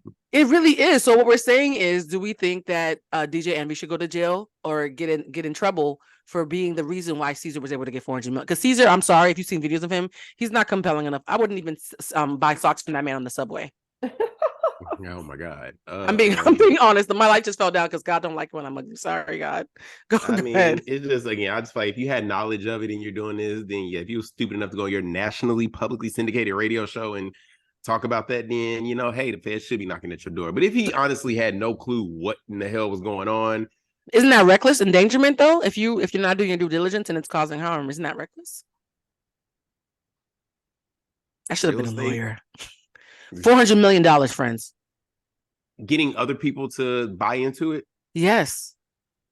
That's like a timeshare. No. Well, here's the thing. They didn't know what actually happened with the timeshare. They thought they were actually buying property. They didn't. Yeah. They thought that they were investing in not a timeshare thing, but that they were actually part of a building going up and part of the community, and they're going to be a co-owner in a high rise. That's right. Very different. And so did Envy also think he was going to be a partner? What he was selling to people, is that what he believed, or was he selling them something? That's for the prosecutor to determine. I can't answer that question, friend. Yeah, that's the case. Yeah. I mean, in Hot 90s, not Hot 90s. I keep on calling it Hot 97. I miss Wendy Williams. Can we just have a moment? I think that's why I keep on mentioning that. I love Wendy Williams so much, and it makes me sad. Whenever I see there's somebody on Twitter who always imitates her in their tweets, and whenever I read it, she'll like say somebody's name and misspell it, and they're like, Suzanne, you like my skirt? You know how Wendy was. She had ADD too. Mm-hmm. And every time I read those texts, I get really sad. Like, oh, I miss her. No disrespect to Sherry. Jeffrey, I know you love Sherry Shepherd. I love Sherry. I don't think it has nothing to do with Sherry. It's just, Wendy. There is no Wendy. So the court has decided that DJ Envy needs to go to jail. Yes, I think that's what I'm seeing. He's gotta go to jail. Damn. There is also a very interesting thing that's happening now with Jay-Z and his daughter. He's suddenly talking a lot more. I don't know with Blue or with Rumi. Oh, he doesn't. I have yet to hear her say her name. I mean, has Jay-Z ever said Ruby? Has he ever said this? I'm not even being funny. I'm not even sure. No, he did. I saw a video where he said he named her Rumi because that's him and Beyonce's favorite poet. She's one of my favorite poets too. I also love Pablo Neruda. And then he said sir because there's something distinguished by having to call a black man sir. And so he wanted to always make sure people would have to call his son sir. That's kind of fly, guys. I'm sorry. It is. Isn't the singer Sir? That's his real name too, right? Well, he put the Sir like an acronym S.I.R. So I'm not sure. Maybe it isn't. He was just doing the dots to be fun. I think he is, because I feel like he was on the Breakfast Club, and Charlamagne was like trying to laugh at him, and he was like, "No, my grandmother named me that on purpose." Oh, that's beautiful. He's like, "You can address me as Sir." I love that. I love names like that. I used to always think about calling my son Joaquin. And then I realized, Blue, your government name is already Spanish as hell. Do not give your. When people hear my government name, they're something like, "Oh, so you're Cuban." Like, we know the Haitian part because the way you talk, but like your name, you guys have heard my government name, right? What is it? Maria Manuela. Don't. First of all, that was racism. Jeffrey made his tongue go lazy and went blah blah blah blah. That's how I've heard you say it. Jeffrey, you are our problematic king. I want to send y'all the screenshot. Jeffrey's dangerous. Yo, I cackled so hard. Oh my God. Jeffrey. That's how you say it. No, Jeffrey, that's not. Say it by yourself. Say it, Jeffrey. Say it. Go to, the Latin Americans are gonna kick your ass. I ain't doing that again. I tried my best. Because you know what you did. You guys did. Oh, thank you for the laugh. My name is Maria Manuela. Oh, that's my first name. Give me the whole thing. Maria Manuela Telusma. That's cute. Lulu, I didn't see you attempt it. Maria Manuela. Can you guys imagine having to call me Emanuela? My nickname was Emanuela. Can you guys say my nickname? That's the half of it. Well, it's off of the first time you saying it. If we had grown up in grade, I've said it 6 times, friend. I would be able to, say it. Say A. A. Oh, like A. Yeah, say A. A. Man. Wella. Emanuela. There we go. Now, in front of it, say the word Marie in French, because my mother was very adamant that my name is not Marie. Marie before Emanuela. Yes. Marie Emanuela. Marie Emanuela. Marie Emanuela. That's why they started calling me Blue, guys. They were like, "Look, bitch." What's wrong with Maria Emanuela? Oh, Jeffrey, I feel like you started speaking Spanish. Huh? Say it again. What's wrong with what now? I know. I said was no. I get. I say. I mean, don't get me wrong. I love blue. Blue is it's also unique. But what's wrong with your God-given name? Try it. What's my God-given name? Marie Emanuela. You Lulu. Look at that. Brave. God favors the brave. Maria Emanuela. Jeffrey, you looking away is not gonna forget you're there. Jeffrey likes to deflect. He's like, "Oh, I'm gonna pretend my mic fell over. Oh my god! Oh no! What was the question? You guys, when you have an ethnic name, it really is kind of tough. And when people started calling me Blue, I was so depressed about it because blue wasn't even my favorite color. Like I was like, I don't even like How did they come up with blue, or who came up with it? When I was like 18, I was going through a little bit of a depression. And I was walking to Circuit City through the mall because, retail therapy was my thing back then. And I went to the mall. Yeah, I know Circuit City. We haven't heard that in a while. They still open? Because they shut down. No. Okay, I thought so. Yeah. So this is the 1900s, guys. In the 1900s, when I went to Circuit City, because I had to walk through there for the mall, they had a bunch of printers that were lined up that were supposed to make pictures of really vibrant things to show you how great the ink was. So they had really red roses and really green grass. And the last picture was a brown tree trunk with hundreds of electric blue butterflies flying out of it. And I looked at the picture and I smiled. And I realized it was the first time I had smiled in months. It was a beautiful picture. So I took it. I don't believe it's stealing if it's free, guys. It was just a demo picture. I still have it somewhere in my house. Fix your face, Jeffrey, okay? So I took the picture. Don't confess to crimes when you're a public figure. It's a piece of paper. It's a piece of paper in a printer. So I took the picture, and the next day I was starting a new job, and I put it up in my cubicle. And they were like, "What's your name?" I'm like, "Maria Emanuela." I was like, "You can call me Emanuela for short." They're like, "Sure." This is in Boston, guys. And so they kept walking past me. And one day I heard somebody talking by the thing, and they're like, the girl with the blue butterflies in her cubicle, she's so nice. And they kept on saying, the girl in the cubicle with the blue butterflies, the girl in the cubicle with the blue butterflies. And one day they were like, "Hey, Blue, can you come here real quick?" And I was like, "Who the fuck is Blue?" And then there was a little thing called AOL, and I needed to have a screen name. And I was doing AOL on my break, and I was trying to find a screen name, and I put blue butterfly. And then I went online, and people didn't want to say blue butterfly during chat rooms, and so they would call me Blue. And literally 6 months later, I looked up, and every single person but my mama was calling me Blue without my consent.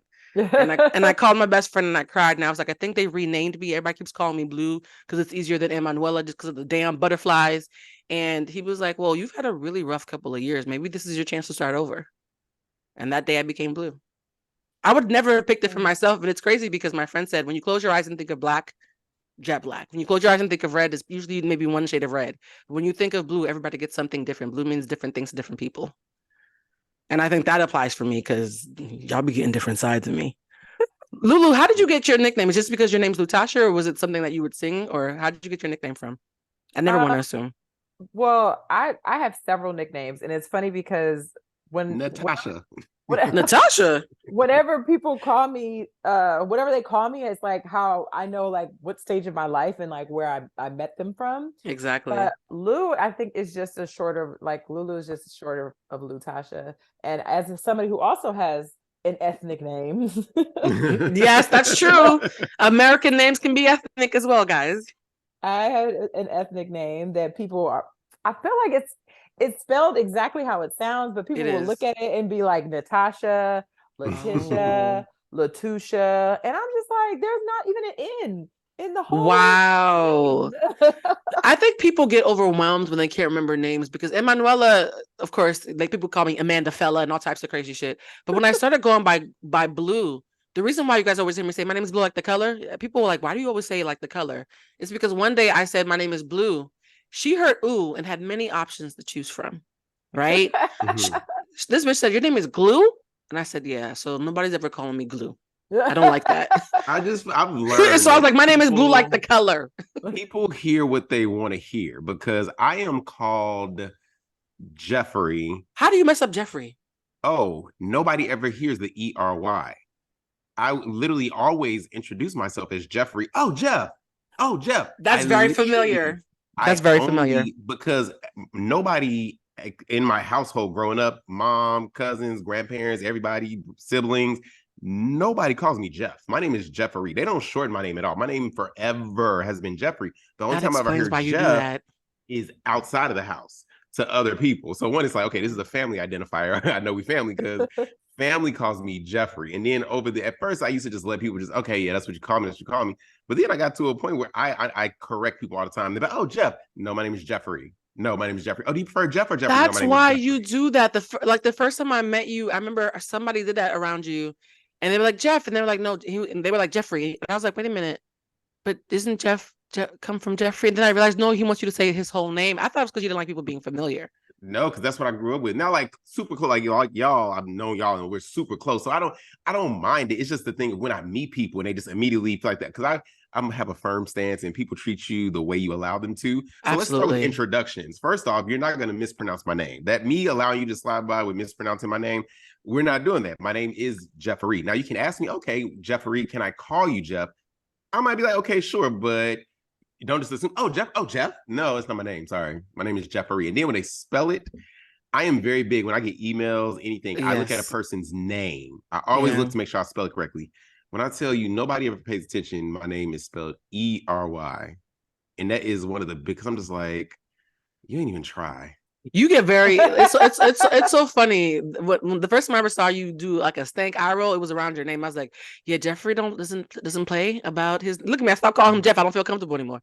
Jeffrey, no. I'm uncomfortable, Jeffrey. You made the whole audience uncomfortable. The hate comments are gonna edit them to say Jeffrey instead of Jeff is dangerous. Right. Jeffrey is dangerous. And the thing is, like, I do it with my close, like obviously around, and I know people will get confused because like people like y'all, my close friends will call me Jeff. But even when y'all introduce me to somebody, I'd be like, yeah, how you doing, Jeffrey? Like shaking a hand, Jeffrey. I appreciate it. There's power in names, especially with Black people. And so even if I'm like, ooh, that's spicy, I'll never begrudge a Black person wanting to have space for their name because I honestly feel like my name, I love blue. And I also recognize that Maggie Emanuela, there was a lot that came with that. And there are people who respond to me in a certain way. I never actually said this out loud. I don't think if I was still being called Emanuela, the amount of people who are willing to forget my race or my ethnicity would come into play. You know what I mean? I often get mistaken as American. People are often shocked that I'm an immigrant and that I came here and almost got deported like 17 times. I'm a real immigrant, y'all. And I feel like when you have a name that is ethnic, there's beauty in that. There's also assumption baked into that. And because blue is gender neutral and Tulusma is racially neutral, I've been offered Asian scholarships in school because they thought I was Filipino. Like they don't know what the fuck Tulusma is. You know what I mean? So when you have a name that has no gender and barely has a race, if even they know it's not white, but it barely has a race, there are some doors that I think are open to me because there's a neutrality that I'm walking into that I'm getting to benefit from that most Black women probably don't. I never thought about that, Lutasha. Like to me, Lutasha is just a regular name, but I never thought about a white person hearing Lutasha and going, oh, she gonna have bangles. Some people, I've actually met a white Lutasha and she was Russian. So and we still are their names. Natasha and Lutasha are both Russian. Yeah, so we still are their names. She spelled it the exact same way. So like I was like, oh, huh. Well, Jay-Z was gonna call. The reason I brought this up is because Jay-Z was gonna call Blue Ivy Brooklyn. Her original name was Brooklyn. Because he always said if I had a daughter, I would call her Brooklyn Carter. I mean, that's actually bars, right? And he said because when they were looking at the sonogram, it looked like a little blueberry. And so him and Beyonce were like, look at Blueberry. And they got so used to calling her Blueberry based on her sonogram. By the time it was time to name her, they're like, she's blue. She's not Brooklyn. We've been calling her Blue for 9 months. And when they met her daughter, she was blue. And I also think that's interesting. Do you guys have a name that you heard you should have been called instead of the name that you have? Because a lot of people always like, I was supposed to be called Larry, but they called me Cleophas. Oh no, I was told when I was born I didn't have a name for like I think between 7 and 9 days. I didn't have a name. Oh shit! And you know they had 9 months to prepare, and ultimately just ended up naming me after my father. So it's not even like I'm the first Jeffrey. I'm a junior. Okay. So they said my middle child syndrome will dissect another episode. Yeah, they waited 9 days just to give you the copy and paste. That's wow. I think it was just like, okay, we actually have to name him legally. Like, back then they had a little more time before they signed the birth certificate. Now you push the baby out and you go home right after. You know, they had to you sat in the hospital for about a good week or so. So I think it was just one of those things of what can we come up with? Well, I'm nodding my head. That was just nervousness. I in Haiti it's different. I think my mother handed somebody something, and my mother said she put me on layaway because you had to pay like $2. I don't know what that was in the 80s. You had to pay like $2 to get your discharged. You had a toll to get the baby out the hospital. this is a developing country that has been crippled by America and France. And so there was a $2 toll back in the 80s, which is probably like $10 now to like discharge. And they didn't have it. So my uncle snuck out to go borrow money. So they basically put me on layaway. That's how broke my family was, guys. So when you see me being bougie, I need you to know bitch was put on layaway on inception. Jeffrey, one thing that you and I have in common that you might not know that I didn't realize, we're both juniors. Oh, you're your mom. I am. That's why I said you can't say Marie. My mother's name is Marie, and she was like, "No, I'm the French one. Your father's the fucking Spanish one." Like she gets very mad about that. So that's why Marie is in French and Emanuela is in Spanish. That's my Haitian and my Cuban fighting in my name. So I'm Marie Junior, and my mom, because she's been sick and I've been her proxy. Whenever they say what's your mother's name, I say Marie Telusma. They're like, "What's your Marie Telusma?" They're like, "No, what's your mother?" I said, "I know, babe. I am a junior." And then they literally say, "Women can do that." Do you guys think it's? I didn't think it was realized until I was in my 40s that I'm a female junior, and that is special. You guys think there's something conceited or kind of progressive about having female juniors? Why can only men do it? Well, are you gonna put the junior on your name? No, people are gonna. That's masculine, so I'd have to find like a feminine. I mean, it's 2023. What is You're masculine? Right. The binary is fake. There you go. So I don't need any of it. Just air. Marie Junior the third. How about you, Lulu? Would you have a Lutasha? Junior? I would love it. I really like my name. I actually didn't have a name too, like similar to Jeffrey, because my parents thought I was going to be a boy and they were going to name me Luther Bradley. You know what? I don't know why that just gagged me. Luther? That's my dad's name. Like Vandross. Yes, like Luther Vandross. That is amazing. You could be a Luther. I could totally be a Luther. Yeah. And my mom said she was like praying because she hates that name. And so she was like, he had convinced her, he was like, if we have a son, I want to name Luther. I want him to be, because my dad is a junior. He was going to be Luther Bradley the third. And when I came out and I was a girl, she was like, yes. So all three of us are juniors, Lulu and Spirit. And I was on layaway. Y'all names were on layaway. Look at that. 3 layaway juniors. And you know what's funny? Like when I was in college, I played volleyball in college. And one time I was like hitting the ball and my teammates were like, "Oh, you hit the ball like a man. So your name need to be Luther Bradley anyways." And so a lot of my college teammates called me Luther. Oh shit. Lulu. Okay. Wow. My favorite version of Lulu, because we call her Lou, call Lulu, like call Lutasha and everything. But my favorite is Luther? one of our mutual friends, though, because she says it and like her voice is just very light and angelic, but Leslie, the way she calls like Tosh. I love like when Leslie said it's just I love that. Like I can't pull it off, so that's why I call her Lou or Lulu. But Leslie's, I was like Tosh. And it just sounds so light and cute when she says it. What's that thing that the people in New Orleans always say that makes me tingle on the inside? Baby? Oh, baby. When people, oh my God, I'd be a hoe in New Orleans. When people in New Orleans say baby, I literally like my brain oozes out of my ears. Oh my God, it does something to me. And I never thought that I would think a Southern accent would do something to me, but there's something kind of special about that. That accent is very special because I remember when I was in college, there was a girl, she was from New Iberia, Louisiana. So like more of the sticks, and that accent was thick. Because I thought it was a different country. I thought it was a different country. It doesn't even sound like a Southern accent. Like leftover gumbo. Yeah. Yeah. A fun fact, whenever I meet someone from New Orleans who says they're Creole, I'm always looking for my cousins. So I'm always doing history lessons. Like, who else am I related to, right? Because Haiti ain't it. And I saw somewhere that when the Haitian Revolution happened, 10,000 Haitians fled Haiti to move to Louisiana. There were only 10,000 people in Louisiana to begin with.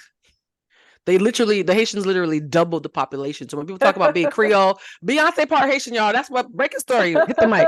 Beyonce is part Haitian. Okay, I don't care if it's distorted. So yeah, so y'all don't realize that a lot of times people say that they're Creole. That's the black part of Creole is all the Haitians that fled.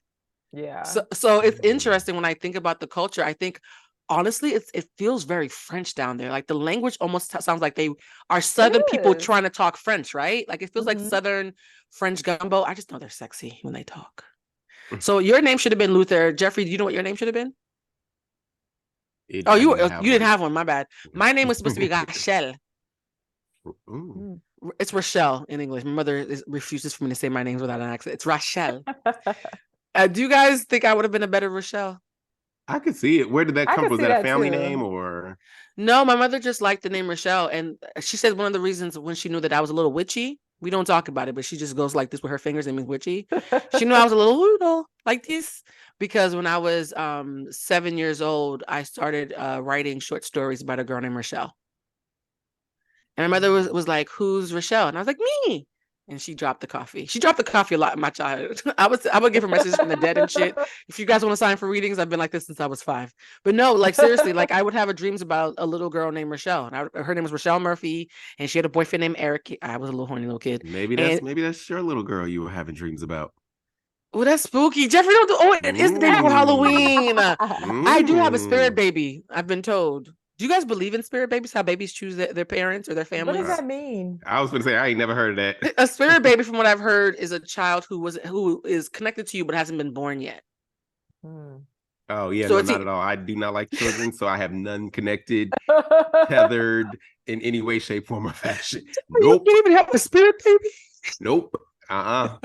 Lulu, do you think I know I have a spirit baby because mine be coming to see me. Hit it, Lulu. It's either a girl or a very sensitive young man. He might be part of the community. It's very feminine energy. I'm just saying if my baby's a boy, we're gonna have to be at the parades. Hit it, Lulu. Do you think you might have a spirit baby? I don't think so. Mm-mm. You guys are really team fuck them kids, huh? Ain't no dreams of fish over here. Oh wow, I know. I actually have a friend who was like, "I'm dating somebody," and I was like, "Yes, girl." She's like, "This person has 3 kids." I was like, "Oh, girl," and we were talking about it like, "Oh, 3 kids, that's a lot of kids." Like you just kept going, but then I thought, at our big age, if we don't want to have kids, isn't it like a cheat meal to date somebody with children, so that you never have to worry about that conversation being an issue? And you could just be a Meemaw like me. Well, not everybody wants to be a Meemaw child. That's way back in the day. I'm just like, I don't know. I love this rule. I don't know if I could date somebody. It's because you're still a child yourself, Jeffrey. That's what you're saying. You're a child yourself. You don't want to compete. It's not that they have to be at least age 9. Oh my God. Yeah, I can't do babies. I'm not. I don't blame you. Like, there's so much work, so much energy. Like, expensive. You guys, I saw a video of a woman who was talking about how she got pregnant at 46. I dropped my phone. I mean, Janet, they had that baby at 50. Janet had tubes and stuff. That was intentional. She like just laid down with a man and it happened. There was no in vitro. Listen, these bodies ain't what they used to be back in the 90s and 80s, where 40 was you ain't really carrying a baby. Like now, because we know better, we treat our bodies better. Women are carrying babies at 40 plus. Like my aunt had my cousin at like 43. I just feel, guys, hearing that made me stop in my tracks because I'm the kind of person who would have only 3 eggs left, and on my 47th birthday, try to get some birthday sex. Like menopause, where you at? And like I'm. You guys both know me. I'm exactly who that would be. That exception. You like, I had a friend who like went into the ER because she thought she had cancer and she found out she was just pregnant. Oh shit! Oh my God! Are those similar symptoms? Like, what do you mean? How? Okay, guys. Wait a minute. This Not show has to gone off offend the anybody because it is still 2 days left in Breast Cancer Awareness Month. Oh shit, we're going to hell. This show is how it ends. Okay. But how did you? That reminds me of the time I went to the doctor because I had a fever, and he did he put the thermometer in my booty. And to this day, I don't know if that was inappropriate. Like I often wonder if I should have sued that doctor. But Lulu, how does cancer and pregnancy mimic each other? I don't know. She just told me she thought she had cancer. She ended up being pregnant because she didn't think she could get pregnant. So I think she was having like back cramps and like she was nauseous and it was a bunch of weird stuff. So she thought she didn't think she was pregnant. I tried to convince a whole medical professional that I had meningitis. Turns out I was just coming down from my mushrooms. Oh my God, we're going to hell. Oh my God. I had my friend Brad, he took me to the urgent care and I just knew. My friend, who shall remain nameless, I'll never forget what he said when Brad picked me up. He said, "You tell them where you came from." Guys, I just realized I think my edible hit. Oh, welcome. Oh wait, she said welcome. Having a little cocktail, which is now gone. Oh right, we didn't do the drinks today. I'm drinking coconut water. I don't have anything. I was in a rush. I was in a tizzy. Yeah, I'm drinking coconut water that is You ain't come up the label this time, boo. Right, you're supposed to come up the label. Oh shit. I'm covering up the label until y'all give me some money, like a ransom. But no, like I had to. I'm happy I'm having coconut water because I do feel like my self-care plummets a lot when I'm taking care of family. Which is so interesting. We're talking about fuck them kids. Let's also talk about fuck fuck them relatives, right? Yikes. When I've had you said yikes. There is a time in your life where you realize that some of your people in the family are just going to be an L on the tally sheet, right? Yes. I wasn't around long enough to have a tally sheet. So that's the thing about me being home lately is that I've been ignoring these niggas for 20 years. So now that I'm back, I'm like, oh wow, this is who you became. Wow, okay. Didn't see that coming. That escalated quickly. And so because I'm meeting these strangers for the first time, right? As the prodigal son, they all think I'm Hollywood. They all think that because I live in LA, I must be rich. Like when I'm out with people in my family and something has a price, does it have a price? Because I'm here, right? And so now that I'm realizing that there's family versus relatives, I think I'm late. Like, is being in your early 40s too late to find out that there's whole sections of your family that are probably dead to you? Like, did you guys find this out earlier? Am I late to the party because I was the prodigal daughter? Wait, what do you mean? What do you mean? Like, at what age did you realize that some people in your family were an L? Like, it's like we're relatives, but we're not family. Maybe I'm not behind. I mean, well, I grew up. My father, he passed when I was 6 years old. Oh, I'm so sorry to hear I that. obviously grew up much closer to my mom's side than I did my dad's side. You know, like my grandparents, my father's parents, we always we were regularly with them, and just their children. So my aunt, uncle, right there. But that full side of the family, I can't say I ever just closely bonded and connected like I did with my mom's side of the family. So you said that that whole side of the family is kind of like relatives. Yeah, rather than family. But yeah, I don't know them. Does that make sense? Yeah. Yeah. Do you see them at all? Side.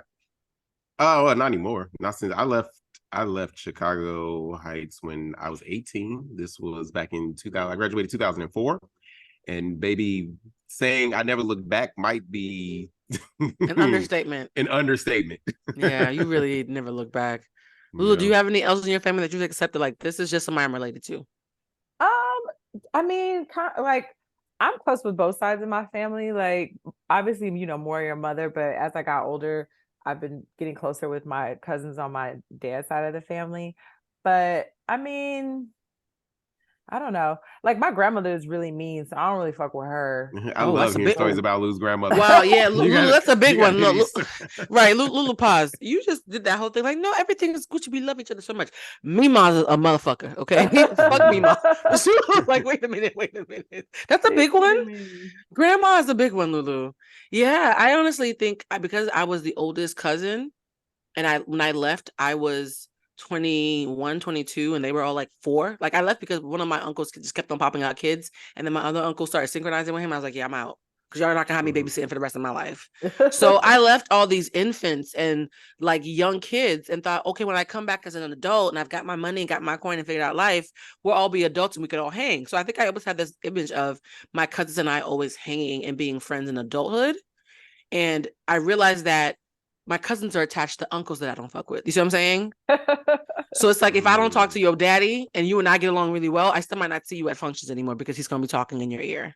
I haven't had a family member do anything so egregious or hurtful where I just don't talk to them. For me, it's more I don't talk to them because I don't know them. Like I didn't grow up knowing them. I'm not close to them, but not like, oh, you Faith fucked the family. Like it ain't none of that going on where it's like, okay, Faith fucked my family. Yes. There you go. Yeah. So this is my first time. So okay, so what you're saying is I'm not a late bloomer because you haven't had it yet. I honestly used to watch people get mad at family, have family beef, and like not be able to relate.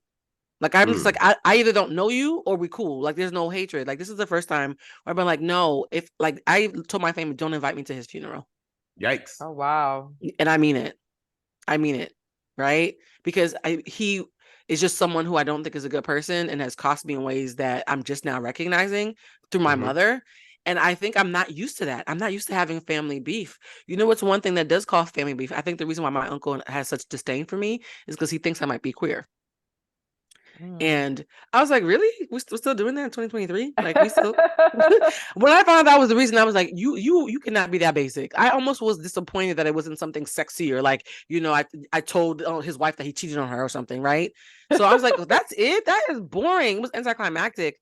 And it's crazy because I keep forgetting that we're in a time that is not always LA.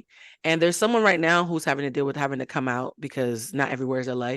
Dwight Howard has recently been accused in a sex scandal. Have you guys heard this story? Dwight allegedly had an encounter with somebody he met online. The person went to his house. They were going to have same-sex relations. And then his boy jumped out the closet and did not tell the first person that it was supposed to be a threesome. And so now Dwight has the burden of having to decide, does he want to talk about the assault or the fact that he just got outed? I think it's definitely the assault is the assault is the thing, because I personally don't think nobody care who you sleeping with. It's more like Dwight is acknowledged, at least the video. He's a big old basketball player. People do care a lot in sports, though. People care. People care in basketball. The videos I saw of him is acknowledging, oh, why do y'all care who I'm sleeping with? And it's like, Dwight, that's not the problem. This man is alleging assault against you. That's why.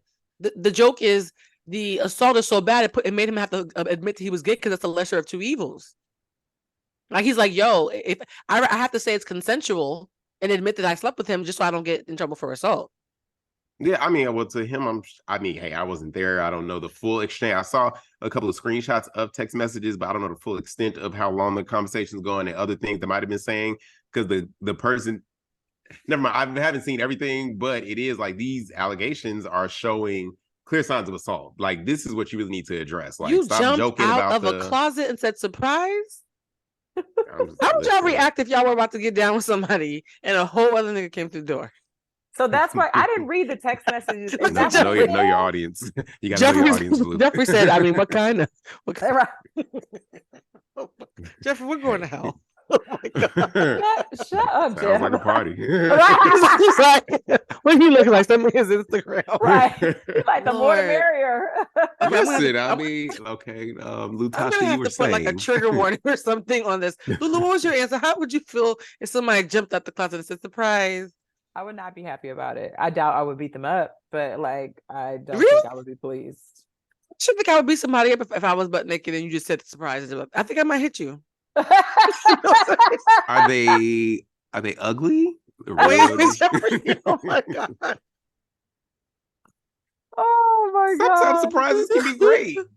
I think I'm gonna call this episode "The Edible Just Hit" because I need the audience to show all of us grace. Jeffrey still has questions. Jeffrey, I have a story that will make you and I sound kindred, but I'm not gonna share it on here. I'm not that high, so we'll talk about it. But yeah, sometimes you wake up and you don't mind what's happening. I think that it'd be powerful for Dwight to come out the closet formally. Say it one more time. I think it would be really, really powerful for Dwight to come out. I think to have a big old broad-backed black man, who's a beast at the game and nobody is messing with Dwight Howard's big ass, you know what I mean? So to have a hyper masculine black man come out in sports, I think that could be powerful. I think it's crazy to me how he's been doing these interviews and being mad when people are asking him if he's gay or not. I'm like, what did you think you were going to talk about when you came on here, sir? Yeah. We were trying to have homosexual threesomes. Like, yeah, that's it's irrelevant. Jeffrey, are you getting around? Say something so we know you're with us. Because every time I say threesome, your eyes light up. Oh no! Why are we in these folks' bedrooms? But again, for me, it's the bigger part of the assault charge. This was literally like, for real, like this guy was like, no, I don't want to do this. Then that's really the big problem with it. But trust me, the things that I know happen in the bedroom of men-on-men relations, that one person jumping out of the closet is light work. Oh, wow. Okay. Wow, that's toxic as hell. Would you guys want to know if your friend was guilty of assault? Like, is that something that you'd want to know? Am I being called to testify? A friend. I mean... if they actually were guilty of this, though, I think I'd want to know. Yeah, if I were, yeah. And why do we want to know? That's just it's not a rhetorical question. Because what if they try to assault me? But also to kind of go back to the earlier conversation, I am one of those that I will stand up and say something to defend not just my partner, but a friend. Like if somebody's talking bad about you or Lulu and y'all are not there, I'm that person. And again, because I know y'all not, if it sounds like some shit y'all might have done, I ain't gonna throw hands, but I'm like, no, this person did it in front of an audience that didn't stop them. Yeah, no, but I'm just always like that person not here to defend. If I'm your friend, I'm gonna at least stop the conversation. Like, come on, they not here to defend themselves and I talk about. Like, I'm gonna say something if I'm your friend. Yeah. But if I know you actually are assaulter. Yeah, because no, I had a friend confide in me, not actually confide, he wanted to say it, that somebody that we knew had assaulted him, and there was witnesses and all types of stuff. And I think when you're hearing it directly from the alleged victim, it's different. I think if it's to your point, Jeffrey, I do think that's very responsible. If it's third party, then it's like, ooh, I'm not sure, because the game of telephone, you might have said assault when it was just somebody getting into an argument. You know what I mean? Like words can escalate sometimes as they go down the hill. But when it's the actual victim saying it, there's something that I recognize in that moment. It really is a lot of mental gymnastics. Like how credible is this person? How much do I know this to be true? And the person that he accused it of, it was interesting because the victim who was making the allegations is very credible, extremely credible. I could not think of any incentive to lie, right? Because it's now a story that makes him look good. And then the person he was accusing, the allegations were actually making pieces that had never made sense suddenly make sense. So things were snapping into place for me, like, oh, that's why this happened. That's why this happened. That's why this happened. So I think when you're hearing a victim who's credible and it actually makes things make more sense, it's easy to believe a victim. But if it was a victim saying something about you or Lulu, that was completely out of your character, I wonder would it have been as easy for me to believe? Like, what happens when a victim is telling you shit that doesn't sound familiar at all? Because sometimes it's the victim can be that credible person that you pointed out, but also sometimes the assaulter also can have, credibility, this is something they haven't done, but they also positions of power. Like that's a whole thing within itself too. Or do you have the same opinion where it depends on the credibility and the character? Or do you say that like you believe or don't believe or are skeptical at all costs? Because some people don't care in nuance. They're like, I always believe victims always. And I'm always like, no, I want to err on the side of caution. I also want to like have some critical thought. No, I definitely want to have critical thought, because a lot of times people do just be saying stuff. Oh, so, shit. Like, I mean, seriously, and it makes it hard for people who are actual victims. Yeah, that's you true. know what I mean? So I definitely take it with a grain of salt and like make sure that something is true for sure. I've learned not to give things names and to be specific. So if someone was to be like, so and so assaulted someone, I wouldn't say just assault. I would say, did you grab them by the quote Trump? You know what I mean? I want to say the act, because people don't always think the same things are assault. True. Yeah. That's what I've learned the hard way, because I was watching this show by Michaela Cole called I May Destroy You. And in one of the scenes, something happens, and me and my friend, neither one of us thought that was assault. And so when she like said, I've been assaulted, we had to check ourselves like, oh shit, that's a form of assault. Oh my God, that's assault? Like we literally learned that this thing that we thought was normalized was actually technically a form of assault by watching a TV show. Well, give us the details then, so we can know it's assault also. Oh yeah, right. Let me be responsible. Sorry, that wouldn't hit that hard. Removing a condom after you've put it on is considered a form of assault, because you are putting someone in harm's way and taking away their consent about safety. So if somebody has it on and then halfway off they slip it off and don't tell you and go back in, that's actually considered a form of assault, and I did not know that. That's illegal though, isn't that like that literally is illegal? Yeah, now I know that, but like back then, I think it was like 2 years ago. This was during the pandemic. No, 3 years ago. I don't know why it was a blind spot for me. I had never thought about it. Literally, and I don't know why, I've been rewatching Scandal. And I'm currently in season 6, so I'm almost done. I can completely see where the show went off the rails. However, in season 5, there was an episode. Scandal should have been shut down after season 4. But in season 5, there was an episode, and I'm just sitting here watching it, and everything. Because honestly, I only saw Scandal the one time in the original run. So rewatching it, it's so much stuff I've forgotten. And I'm like, oh, okay. But there's an episode of scene 5 where the character, Scott Foley character, Jake, is talking to Olivia and goes in to kiss her, and she says no, and not like in a playful, oh stop, like she says no, and he still comes in and just it's softly, but comes in, grabs her face and kisses her. And I was just sitting here and I was like, that's sexual assault. Like, just because because they started messing around in season 2, you know, they've had a sexual history. But I'm like, just because you had a sexual history does not give you permission to every time do this. She said no. And I'm literally sitting here, I'm like, we was watching this and we just that is assault. It's not romantic. She said no. That was literally sexual assault. But if she were to go to the, you know, police or report it or something and say, oh no, he did this, they're like, well, y'all used to hook up anyway. That's your ex-boyfriend or whatever, you know. But I said no this one time, so it does not mean... Spousal rape is the hardest kind to prove. People have a hard time realizing that your spouse can assault you. So yeah, you're absolutely correct. I do think a lot of the things we saw on TV back then were deeply problematic and or illegal. Back then, Scandal was less than a decade ago.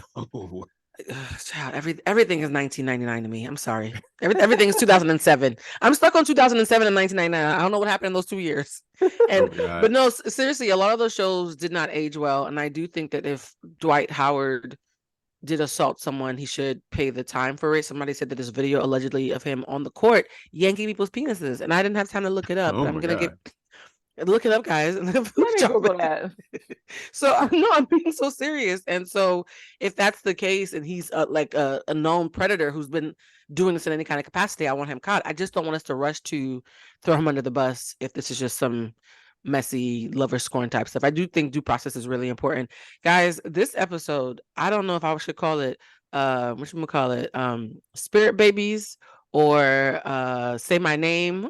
I don't know what to call it. We're gonna do a vote real quick on what to call it. Actually, for those who are watching this long, should this episode be called Spirit Babies to Say My Name? Clearly, by the time the episode comes out, we're gonna have it out. I was gonna say it's gonna have a name. It's gonna have a name already. You guys, you have any plans? Since I'm stuck in Boston a little bit longer than I expected, all my Halloween plans have been canceled.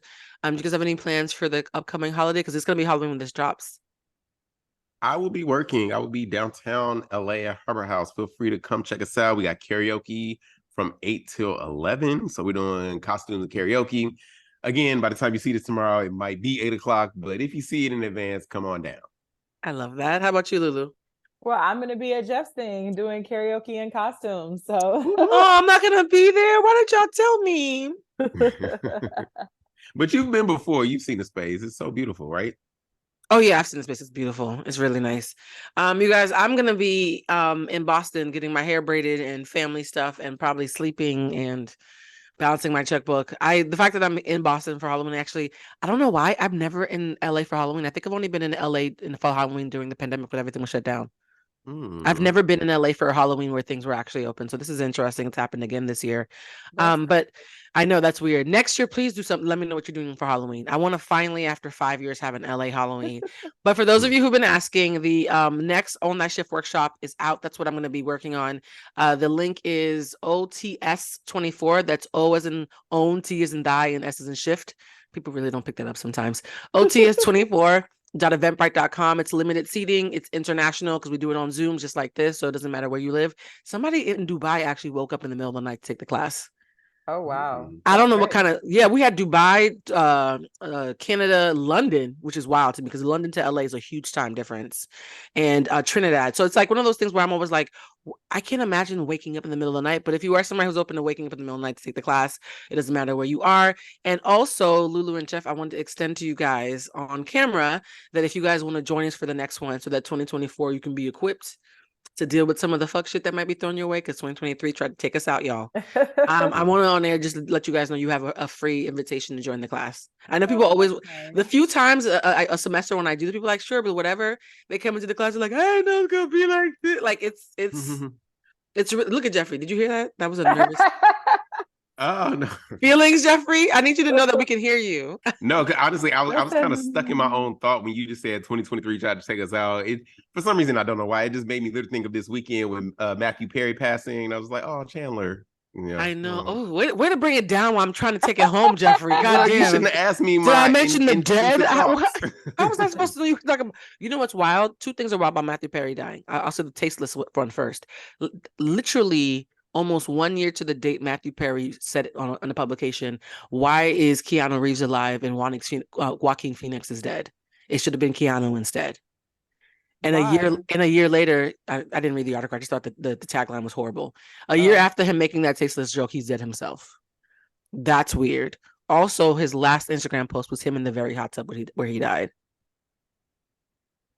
So there's something, I hate using the word karmic in this sense because it seems like tasteless because he was probably a beloved, not probably, he was a beloved man and had a family. I'm just saying there's always these weird little things that happen around people's deaths that the spiritualist and the detective in me find very interesting. Does that make sense? Am I being an old Black lady right now? No, I mean, definitely. I just thought I was crazy that they said that the cause of death was him drowning, and he drowned in a jacuzzi, right? Yeah, he Well, drowned they said it was potentially a cardiac arrest before he was in the jacuzzi and potentially had some sort of a heart attack or some then he form of cardiac drowned. arrest situation, which then made him go under the water and he just didn't Yeah. wake up in time. Yeah. His heart gave out in the water, which means if he had been on the couch or something, somebody might have found him and saved him. Yeah. It's just, I will say this. I ain't doing nothing alone no more, actually. As soon as we get off this podcast, I'm calling somebody to come watch. I'm not.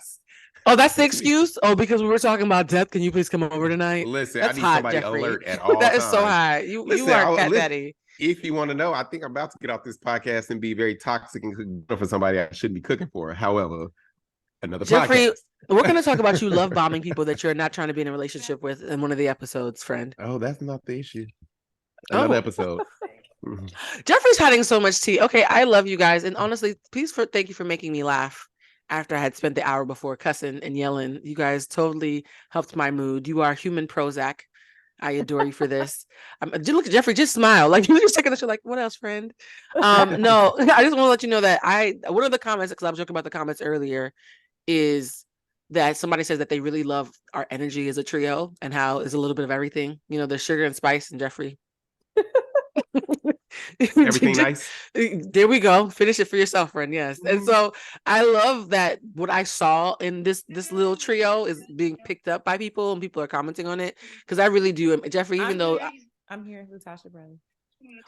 Oh, Lulu. It's 8:00. Y'all, it's 8:00. Lulu's in the class. This is how hood my friends are. Lulu just signed into another Zoom as we're wrapping up this one. Okay, so I love you guys. You can find me at Blue Century. You can find Lulu at Lou_Lou19. And Jeffrey at everything at Jeffro5, JEFRO5. And of course, guys, please find me at Bluecentric and sign up for ots24.eventbrite.com. We love you. Until next time, please be gentle with yourselves because we're all just human beings doing human shit. Bye. Bye. Love y'all. Thank you for this.